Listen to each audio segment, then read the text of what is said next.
Over the past decade, demand for more and more advanced forms of artificial intelligence have gone up faster than they ever have in history, especially within a particular area of machine learning called deep learning, where an algorithm is programmed to work autonomously without any need for human intervention.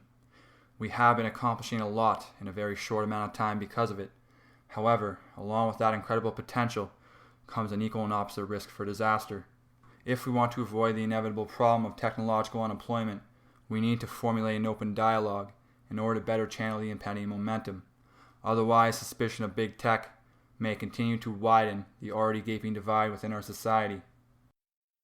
The University of Maryland has succeeded in fabricating an artificial intelligence that is entirely capable of effectively evading internet censorship. Until now, the AI has only been trialed in developing nations such as India, China, and Kazakhstan. Nonetheless, the creators of the algorithm claim that it marks another significant victory over censorship for those citizens who advocate freedom of speech. Dave Levin, an assistant professor of computer science and senior author of the paper, was quoted saying, "With Geneva, we are for the first time at a major advantage in the censorship arms race. Geneva represents the first step toward a whole new arms race in which artificial intelligence systems of censors and evaders compete with one another. Ultimately, winning this race means bringing free speech and open communication to millions of users around the world who currently don't have them. An authoritarian regime works to prevent their population from accessing any forbidden information by flagging a particular keyword or domain request, redirecting that traffic toward a verified alternative. The University of Maryland's subversive AI appears to work by avoiding that entirely, modifying the data packets sent out from the original computer and rearranging them in a way that cannot be detected. Hypothetically speaking, their new algorithm may eventually be wielded by anyone in a country that does not allow full internet access, the idea being that it would enable them to find the desired information without crossing over whatever invisible trip line has been activated by the regime. Experts in healthcare are at a loss for explaining how their new algorithm can determine whether or not a patient will pass away soon.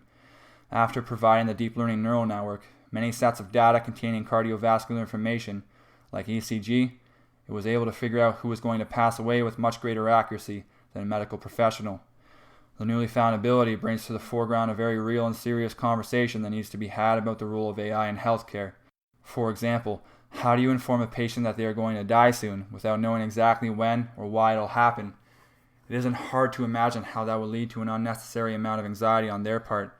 However, on the other hand, if you let them know that they are going to pass away, it may allow them to spend whatever time they have left with their family doing what they love.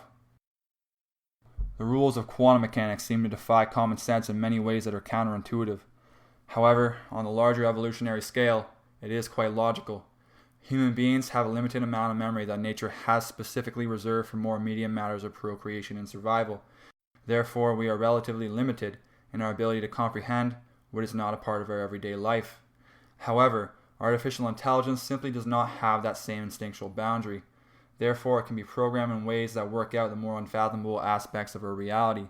With that being said, a research team out of the University of Warwick, Berlin, and Luxembourg have programmed an AI that can predict the geometric wave pattern, a probability that characterizes a particular compound. There are a lot of different ways an element on the periodic table could potentially combine together with another one to form a new compound. You could imagine the AI as a method for eliminating the entire experimental stage of trial and error. Rather than trying out each shape, a scientist will now be able to run a simulation to figure out the shape of a potential compound before even touching the element that would compose it, therefore reducing the amount of time required to come up with a new material. In fact, several new materials have already been invented by artificial intelligence, including an advanced form of cloaking metamaterial, which are a growing area of inquiry among the scientific community due to their unique ability to transform in response to changes in lighting, humidity, and temperature.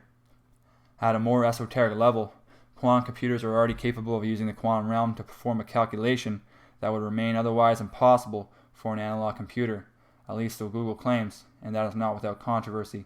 However, the main point being, what if an AI could not only communicate through the quantum realm, but also comprehend the very laws that allow that communication to take place? Machine learning depends on providing an AI with as much information as possible. The more data that it has access to, the more likely it can make an accurate prediction.